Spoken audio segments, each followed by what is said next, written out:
Hey, hi, hello, and welcome back to the paddock, y'all, and welcome to episode 100.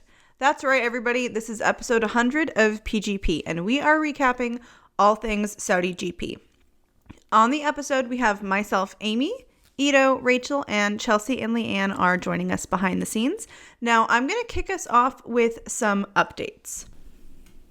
Now, as it's officially Women's History Month, ahead of International Women's Day, Jessica Hawkins became the first woman to drive the latest generation of F1 cars in Aston Martin's first demo run in Saudi Arabia to celebrate their title partnership with Aramco. Now, there are videos online, and if you haven't seen it, it's a 10 out of 10 recommend for me. But I also say that as somebody who will forever and always be a Jessica Hawkins fan. I just think it was a fantastic way to kind of kick off Women's History Month for women in motorsport, and I just love getting to see Jess in an F1 car, especially a modern F1 car. And as we're all fans of Jessica here on PGP, I also recommend you check out our episode on her if you want to know more about her as a driver, as she is truly a badass. And her and the Aston Martin partnership are truly raising the bar when it comes to women and F1.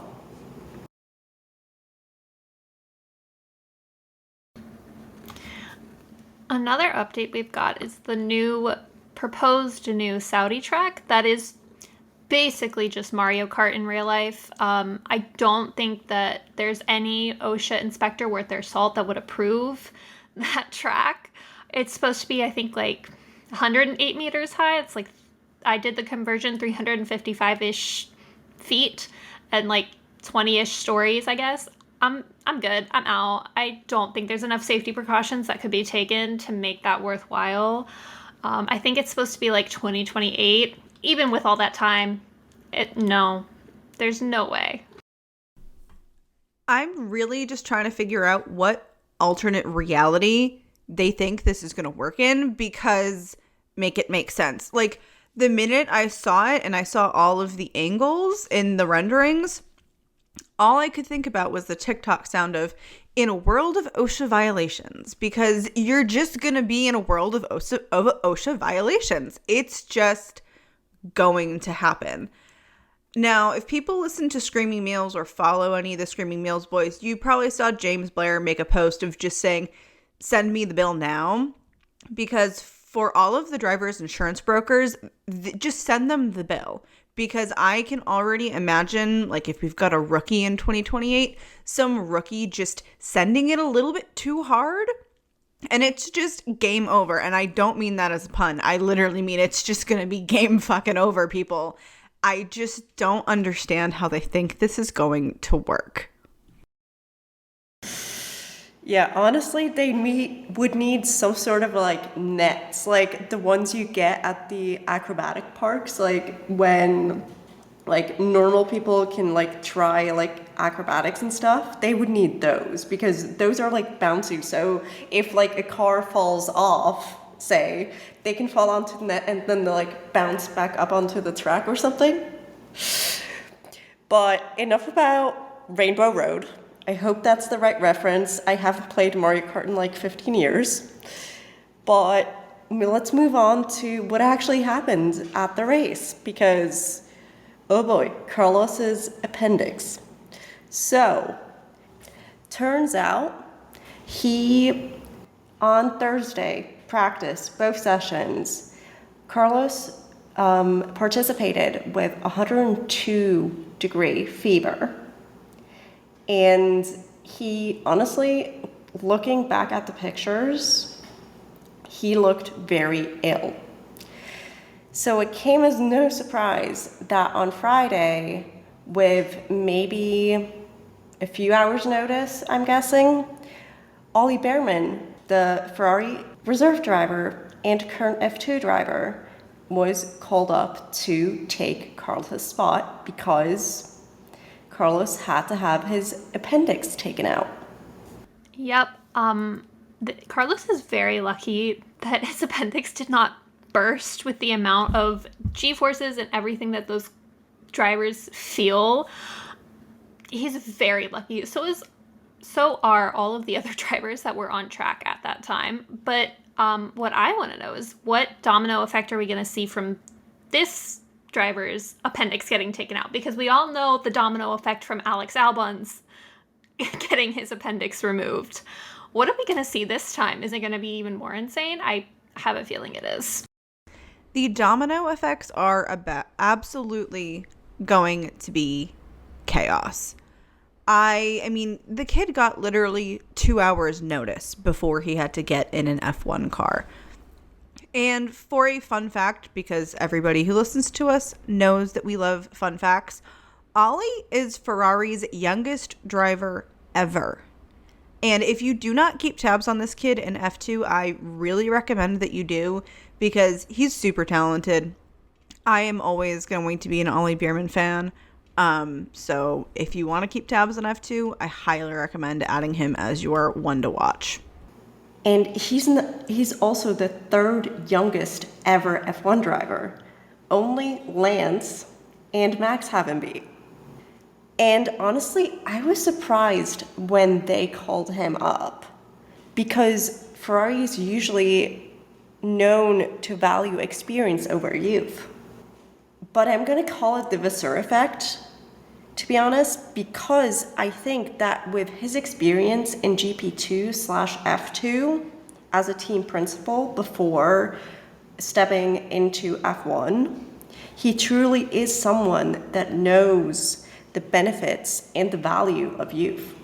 I agree. I'm very, very excited to see where Ferrari goes with Vasseur as team principal, because that man came in and just started making changes. He was like, no, this is done. We're doing this instead. And I feel like he's done a lot that team principals might not have done in their first year or second year. He's definitely does not seem like the kind of guy who's afraid of taking risks, and that's paying off. But if only we could just do something about Xavi. You're not wrong, Rach. I really think we need to do something about Xavi, but we'll manifest that later.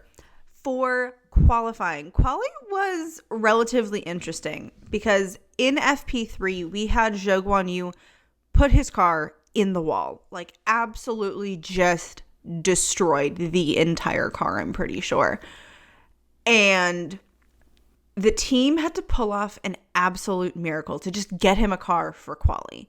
He was able to get out on track for the very end of Q1, but it wasn't enough time to set an actual timed lap. So for Q1, we lost Valtteri, Esteban, Pierre, Logan, and Zhou. It just seemed like it wasn't a good time for the Battle of the Baguettes. I don't know what's going on with Alpine, but I need them to get it together. That was truly an insane effort on the Sauber team. Like, bravo to the engineers. That was incredible. I think it was barely 2 hours that they had. Insane. I don't know how they did it, truly. I think someone put a curse on Alpine somehow, some way. They might want to see someone about that. Perhaps a priest. Maybe Charles can give him a recommendation.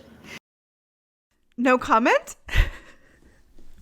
Now, Q2 was fantastic. We lost Ollie Bearman in Q2 by the smallest of margins, which I really hated to see. I really kind of was hoping and praying that we were going to potentially get him in Q3. I was going to have a heart attack if that happened, but we didn't see it. We also lost Alex, K-Mag, Danny, and Nico. But Q2 was honestly really good. I feel like I haven't been on the edge of my seat for a Q2 like that in a while.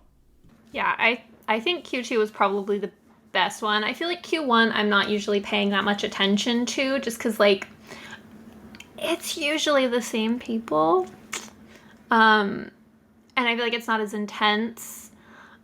I will say Ollie's dad's reactions during Q2 were so funny to me. My man looked like he was close to having a heart attack every time Ollie got just close to the wall. He literally looked like he was just like I don't even know how to describe it. That was hilarious. Honestly, Ollie's dad was all of us, it feels like.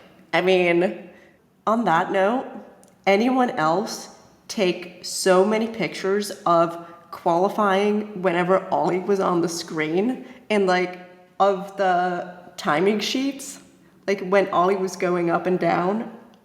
I don't think I've ever taken so many pictures of my iPad. Truly. I also just remembered something that I saw that I think was during FP3 that was a fun fact about Ollie, and it was that the day he was born, Fernando Alonso won the Spanish GP. I really want to know how Fernando feels about that. But I am really sad that Ollie missed out on Q3 by such a small margin. The kid was truly killing it for how little prep he got. I think he had less than like 6 hours. Like the guy woke up and was thinking about his F2 race, and then like he gets to the track and they're like, "Oh no, you're racing in F1." And he was probably just like, "What?" I think I can tell you exactly how Fernando Alonso felt with having Ollie Bearman on the grid, and that is old. Because, I mean, how can you not? He's the first driver on the grid to be born after 2004.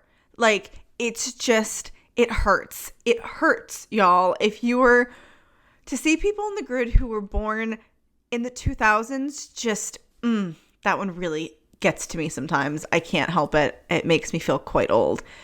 Q3 was relatively standard and shook out as followed. Max in P1, Charles in P2, Checo P3, Fernando P4, Oscar P5, Lando P6, George P7, Lewis P8, Yuki P9, and Lance in P10. Yeah, I feel like Q3 was fairly business as usual. I am loving seeing our Ferraris on the front row. Fingers crossed it stays that way for a little bit. Getting Carlos and Charles just flip-flopping. I'm loving it. I'm here for it. I do have to say, I really am kind of living for Oscar out qualifying Lando, even if it's only by a singular place. And I say that as somebody who's a Red Bull girl, and like a Red Bull girl to my core have been for a decade. And I'm loving seeing Oscar give Lando a run for his money. It's just fantastic. Now, we're going to get into the good stuff, and that is the actual race itself. Now, if you listened to our previous episode, you probably heard my predictions, and my prediction had Carlos Sainz in P1, and I'm so sorry, Chili. I think I jinxed you, and I really didn't mean to, babe. I'm so sorry. I think my predictions just got absolutely turned on its head. The universe went, nope, you're wrong, girl. Honestly, Amy, same, because I feel like your pendulum and my dice were in cahoots last week because, again, Carlos win here as well. I mean, at least he won against appendicitis, I guess? I have no idea. But then again, he was in the paddock on race day, which is an amazing feat. Especially being up so fast after such a surgery. Wow. Then again, he's an athlete, so maybe that plays a role. I have no idea. Then again, my predictions also didn't work out for P2 because that was Pierre. No, just no. I feel like a Pierre P2 is a long shot at this point with the way Alpine is heading right now. Carlos being up like the day after surgery is not like super surprising because like it is an invasive surgery, but as long as his appendix didn't burst, which it clearly did not, thank God, it's a fairly relatively easy-ish recovery, I guess. Also, my man was on the good pain meds. That was very obvious. My main concern, I think, for him at this point is him getting back in the car too soon and reopening his stitches. That's men just, they think they can do things sooner than they're supposed to. My dad is one of those people. He had surgery and he tries to get up too soon, and then he re-injures himself and he gets mad about it. And I feel like that's just what's going to happen. I mean, it's very apparent that Carlos was on the good drugs. Like, the video that the F1 account posted of him walking into the paddock just had me dying on the floor because that man is so stoned. Oh my God.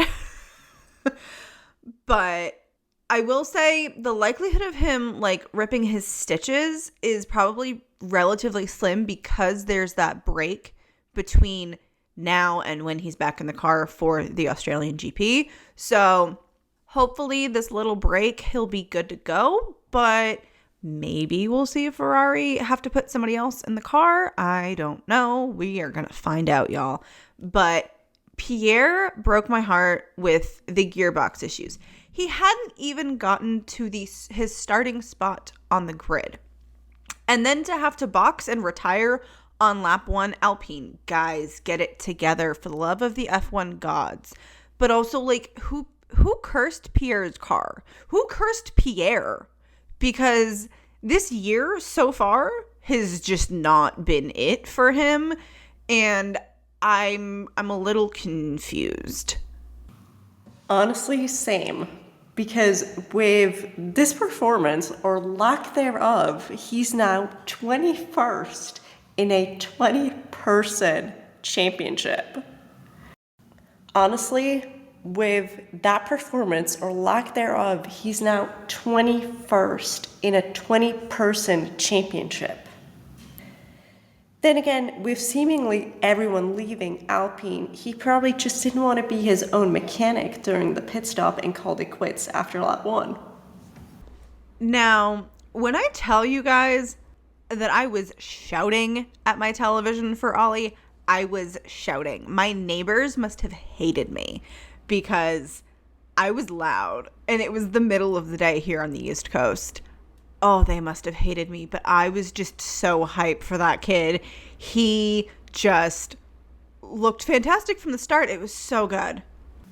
Yeah, he had a beautiful start and definitely didn't drive like a rookie who only got one practice in. But speaking of starts, did you guys see Lando jumping the start? I was so surprised that he didn't get a penalty, honestly. Then again, he kind of announced it, that he was gonna do it in his post-quali interview, so that's fine, I guess. Please note the sarcasm. Yeah, I saw that. I was very surprised that he didn't get a penalty, but I also did think it was really hilarious that he said to the reporter, was like, what do you think you have to do? And he goes, jump the start, and she's like, well, don't do that. My guy was just like, no, I'm gonna do it. Like, everyone thought he was joking. Nope. We will say this time and time again. Lando is a sassy Scorpio. What do we expect from him? None of this surprises me, even in the slightest. Now, what kind of surprised me and honestly broke my heart was Lance. That crash. The kid just has no luck right now because this is his second DNF. Like, and then to hear his engineer come on and go, can you bring it back, Lance? And he has to go, no, I put it in the fucking wall. Like, I know that his engineers are not watching the big screen, but like, you should be able to see on your screen that the car has no power and is not making any speed. How are you asking him to bring it back? It's obviously become stationary. Like, the kid's just got a dark cloud following him right now, and I really hope that the break does him some good. I agree. I will say I died at his tone when he said that, because I was just like, yeah, that tracks. I feel like maybe his engineer heard him say, I clipped the wall, but he actually said I hit the wall, because the radios can get kind of fuzzy, but who knows? You know, going back, I think Alex and Lance are like, oh, if you need a surgeon, I have one. Maybe Charles should start doing that with priests, because clearly a lot of the grid is just cursed now. I mean, while I do get that his engineer must have just heard him wrong when he informed them of the incident, Because let's be real, it has happened before. Looking at you, Kimmy, with your drink. The pit wall would have likely seen the car wasn't moving via their data, and usually if you click the wall, you can get going again. Which, let's be real, Lance would have done right away if he could have, but clearly he couldn't. Truly. I really think what got me the most was just how sassy he was about it. He was just like, no. Like, just, what? No. It was giving the okay button is the pit confirm button, Brad. That's what it was giving. You're 1000% correct with that, Rachel. Like, 1000% correct. Now, the person who really, I think, needs to start bringing some sass needs to be just Charles and Carlos with Ferrari, because that 5-second pit stop. I'm sorry. What was that? What was that? No, Ferrari, get it together. It's only race 2. Yeah. I don't know. Honestly, anything below 8 seconds right now is a win in my book. But I will also say all of the double stacks that happened during that yellow flag were insane. I swear I saw at least like 4, but it was just like one after the other. And I will also say the lack of "we are checking" radios from this race was kind of refreshing. Now, I know I have a bingo card for while I'm watching F1, and I think a lot of current F1 fans may have their own bingo cards.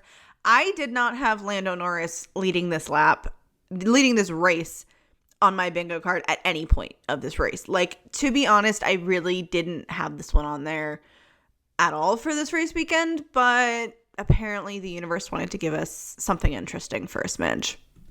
And it probably also didn't want Max to get another Grand Slam. Just saying. But did anyone else see the McLaren turn red under the Saudi lights? Like, what kind of witchcraft was that? Like, how did it turn into a Ferrari all of a sudden? It was so weird. No, I thought that was like so cool to see, and I didn't notice it at first until I did a replay, and I was like, oh, wait, and it took me a second. I will also say I didn't have any money on anyone but a Red Bull leading this race. I feel like that's kind of like every race at this point right now, but here we are. Yeah, I am also wondering if the color change on the McLarens will happen at any other night races. I'm very curious as to what caused it, if it was like the light bouncing off of something and reflecting back on, or what, because there's so many different things that it could have been. But it's always such a fascinating part of color theory to me, is how color can change under certain lighting, and just insane. I'm also wondering if there's potentially something in the paint that they used. Like, I'm wondering if this potentially could be like a purposeful thing. As a car girl, like, to my core, and someone who loves the car scene, people do cool shit with paint, and you can do shifts that only show up under, like, in certain lighting. So it could be something in the paint. We'll have to see what happens at the next night race. But my favorite thing involving McLaren was the way that the F1 TV pundit team was just kind of ragging on McLaren for them trying to get people penalties. And the fact that the pundits were just so surprised by some of the penalty choices, and even went as far as to kind of call the stewards out. Like, hell yeah, boys, call them out. It's some of the choices were just really odd with the time penalties that were dished out this race. While I have to say, I'm not usually an F1 TV commentary girly. I usually do the Sky commentary that you can switch to on F1 TV. I did turn it on for this race because I started the race a bit late, and I can't remember who in our group chat said that the commentary this race was good. And honestly, I was definitely not disappointed. For example, their take on K-Max penalties, 10 out of 10 agree. 100%. Joylan Palmer has my heart for his commentary. It is so good. And I love him when it's him and David Coulthard. They're so funny. And I've watched this guy, the International, before, and I love Crofty. He has some iconic lines. He has some fantastic commentary. But the way that Joylan Palmer and David Coulthard just have banter and they just can really go back and forth so easily is so good, and it's so funny. Now, I am also a Jillian Palmer fan and a massive David Coulthard girl. I will 20 out of 10 forever be obsessed with DC. The man is an icon. But I love watching coverage where it's two drivers doing commentary because I just think they give the best perspective. But they really do give you some really funny lines. Now, if you don't watch their coverage, I'm going to give you a few of my personal favorites. And that was all aboard the K-Mag train because honestly, you're never going to hear Crofty say that. That's just not something that he's going to say, which was then also followed by David Coulthard with his little accent going, "Wait for me," because I was on the floor. They really give you some stuff that will just make you giggle. And I feel like for me, they make the race a little bit more interesting sometimes. And what a K-Mag train it was. He was truly a team player as he held up everyone and in that way, and it allowed Nico to get that 1 point, meaning Nico, is now 11th in the driver's standings, and Haas is 6th in the constructor's standings, which is amazing considering they didn't qualify well at all this time around. Now, if you're like me, I love finding funny little like F1 phrases to add in while I'm watching a race. And this one, I think this was David Coulter that said this, and that was a send and a half. And I just feel like that needs to be added into everybody's rotation. If you're doing commentary on a race, when someone just absolutely decides to make a move, I feel like a send and a half just works so beautifully in sentence. I agree. I think that would be incredible. I love it. K-Mag got a 20-second penalty. He said, all right, bet, and just made sure that Nico stayed in the points. And like, I feel like that just seems like such a 180 on their relationship because they could not stand each other. And now they're doing so well. I feel like Gunter did what Alpine needs to do for Pierre and Esteban, and he got them couples counseling. That's all that you need to do. I also think it might be because they're both girl dads now, and so they like bonded over that, but I have to agree. I think it's very likely that there was some counseling that may have occurred. But I also think the whole girl dad thing definitely helps. But Sauber, guys, we gotta talk. Guys, what is going on? I feel like heads are going to roll and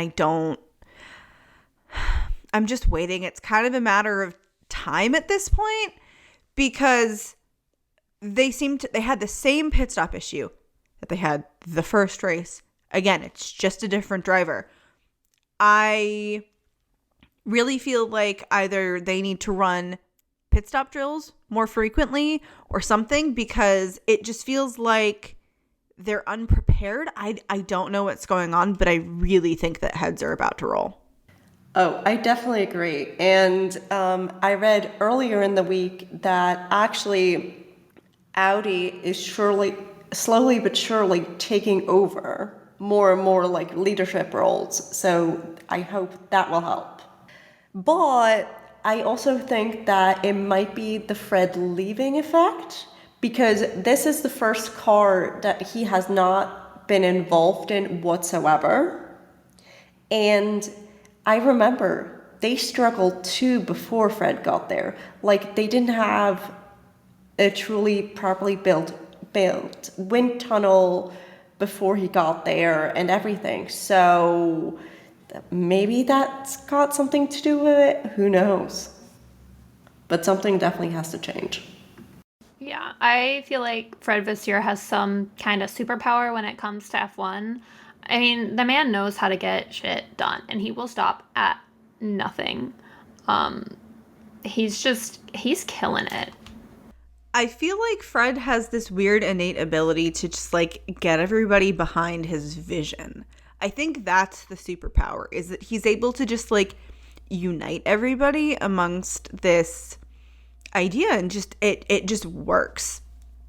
And I feel like Sauber's kind of lost that right now, but I'm hoping that this break will do them good. They'll come back refreshed for Australia. We're going to see what happens, but we have to talk about it. And I know people hate it and they're already over it, and it's race 2. But Maxi, eat, sleep, win, repeat. 9 wins in a row and 100 podiums. Are you kidding me? This kid is on fire. This kid is young. He's, what, 26? How?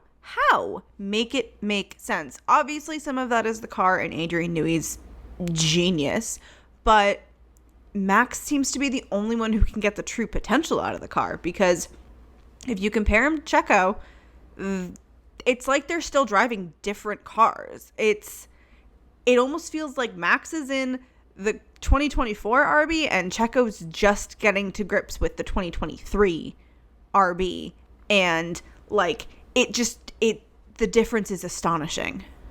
I mean, I thought the gap between those two this week would be smaller, just based on the fact that Max was streaming online until like 3 or 4 a.m. local time every night instead of going to bed, but I guess not. Yeah, I think it was like 4 a.m. But I think there's just too much Red Bull in that kid's system that if he stopped, he would just die. I also think that, I mean, racing is Max's life. It's always been his life.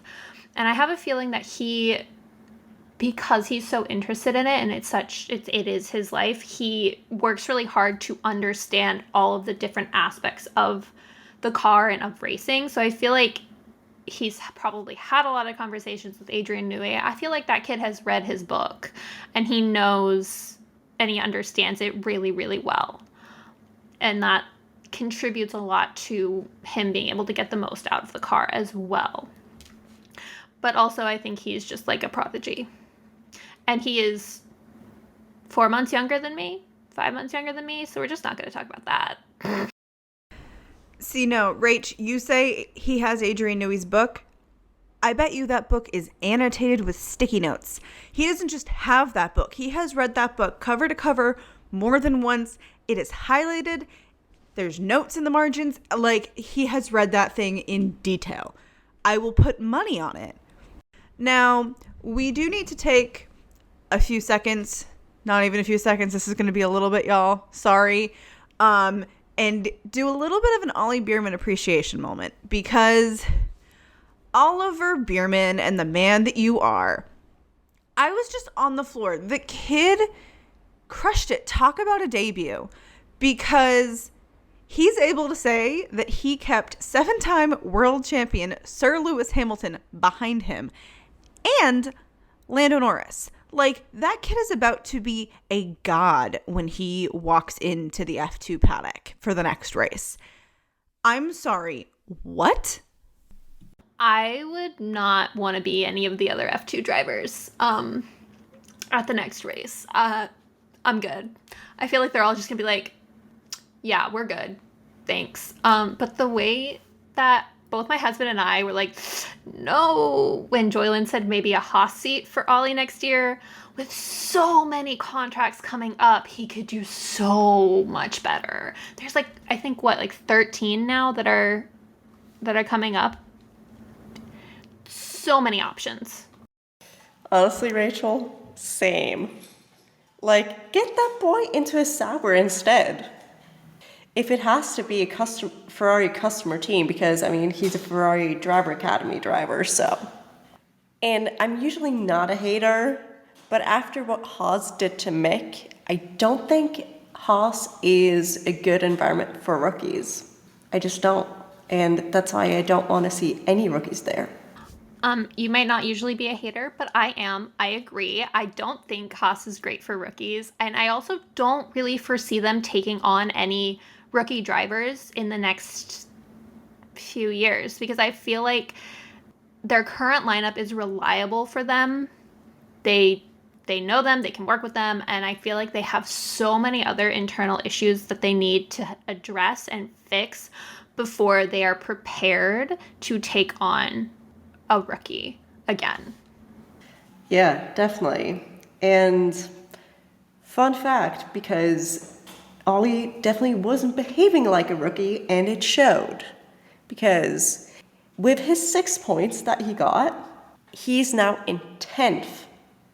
So, middle of the pack in the F1 standings, and has more points in F1 than in his main series, F2. And if that doesn't get more teams knocking on his door for 2025 or 2026, I don't know what will. And honestly, I love that for him. I mean, he didn't even have a full 12-hour notice. I didn't even think he had 6 hours that he would be driving in the F1 race. He had barely an hour of practice, got P11 in quali, just barely missing out on Q3, like by a hair, and then got 7th in the race. That's just insane talent. I mean, if he doesn't have a seat next year, I will be shocked. I'm really excited to see how F2 goes for him, because the thing with F2 is so different from Formula One. So I think that also makes his performance in this race weekend even more impressive, because the cars are night and day different. Just how they handle everything about the car is completely different. And I think it's just really impressive. I'm super excited to see how F2 goes for him, because he had a banger year last year, and I just want to see if he can do it again or even better. I kind of feel like some of the F2 grid might think, seeing him come back in after this weekend, I should pack it up. Like, he's just going to run away with the whole thing. But, like, there's good talent in F2. But I really, really, really hope that he can get a seat soon in F1. If not next year, I'd love to see it soon, because I think he's got the skill. He's shown he's got the skill. But definitely not Haas. Anybody but Haas, for the love of all that is holy, please, no Haas. I don't know what the right fit is for him. I know he probably wants to stay in the Ferrari Driver Academy, but part of me would love to see him leave it and just kind of see what happens. But we'll see. Ollie Bearman has always been a one to watch for me, and I think he's now a lot more people's one to watch, which will be interesting. Yeah, definitely. And honestly, it's interesting that you bring up, Amy, the difference between F1 and F2, because he himself said after the race that in F2, you drive to the limit of the car, whereas in F1, you drive to the limit of the driver, which is a very interesting comparison, especially knowing that F2 is a spec series.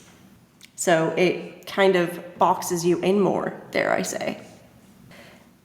And while we could talk about Ollie all day, and he is someone that very likely won't join the grid in Australia later this month. So let's predict what will happen at Albert Park. So, for my dice predictions, I see a podium consisting of P1 Valtteri, P2 Oscar, P3 Lewis. Now, while Valtteri has won in Australia in the past, in 2019, with Mercedes to be exact, I just don't see it happening with that Sauber. Sorry, Valtteri. Now, as for Oscar, he's gotten 16 points so far and has been close to the podium in both Bahrain and Saudi Arabia. So it isn't out of this world that he could be on the podium, especially at his home race. I wonder whether his grandma will once again bring treats for the team, as she did last year. While he hasn't been doing great so far this season, I truly hope he can get the predicted P3, as it would be good for morale, but then again, it might not happen. One thing that isn't race related per se, but I want to know if Oscar's grandmother is going to make treats for the McLaren team again, because that was adorable. And I also loved everyone imagining Zach Brown being told what to do by Oscar's grandmother as far as putting out all of the treats. I thought that was hilarious.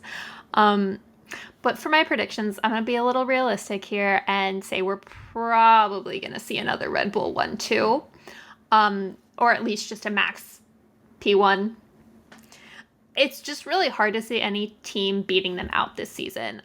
I can see another Ferrari podium. I want to say more than likely it would be Charles, just because, again, if Carlos sends it a little too hard, he could re-injure himself, and we don't want to see that. But I would love to see another Charles or Carlos on the podium, preferably P2 or P1, but I'm going to say P3 just because Red Bull is a rocket ship. As far as my level of chaos prediction based on last year, I'm going to go with like a 7 or 8 out of a 10, because last year was, I have no words. Well, Rach, I'm going to hope that you didn't just jinx it and that we're going to get like a 10 out of 10 chaos level, because that would be really bad. Let's really hope that we didn't just jinx it. I'm going to go knock on some wood. But something that is not race related, but I'm really hoping for, is some really epic tweets from our favorite F1 mom, Nicole Piastri. I'm assuming she's going to be there in person to support Oscar, so I would love to see like some live tweets or something. Like, I just really want Nicole to just have some fun with it. We all love her here, and I think she's going to give us some really funny race tweets, because it's Mama Piastri. It's what she's going to do.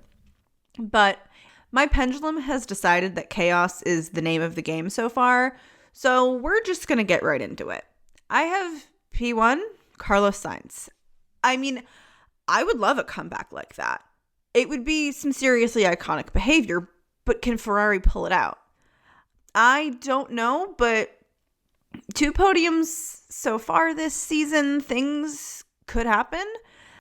I just really want to see Carlos at least get through the race in one piece, assuming he is racing. Now, P2, we have hometown boy Oscar Piastri. Now, I think the whole of Australia, and myself included, would absolutely lose it to see this happen. And I say that as the Red Bull girl. But I feel like he's just had a fantastic start so far, so I would really love to see it. And I mean, he was P4 the last race, so maybe he can make some moves happen. I don't know. We're going to keep our fingers crossed. P3 is my personal favorite, and that is Fernando Alonso. I would love to have him back on the podium. It seems like Aston's starting to get their groove back a little bit, so I'm hoping that they come to the OSGP with some pep in their step and just show us the Aston of last year, because I personally love seeing Nando on the podium. I would not be opposed to seeing it again. And to close out the episode, we have a driver of the week for you. And that is, of course, Ollie Bearman. I mean, the kid is 18 years old. He got points on debut. Need I say more? So deserving. He did get driver of the day for the actual race, and he is our driver of the week. Thanks for joining us in the paddock, everyone. I love hearing about a newbie's first race, especially when they go like always. But let's also take a moment to congratulate Max Verstappen. 100 podiums, just in time for our 100th episode. Join us next episode, where we will be talking about the new liveries for the 2024 season. And don't forget to follow us on our socials. You can find us at Paddock Girls Podcast, except Twitter, X, whatever. You can find us there at Paddock Girls Pod. Thanks for joining us. We'll see you next time. Bye, everyone. Bye. Bye. Bye.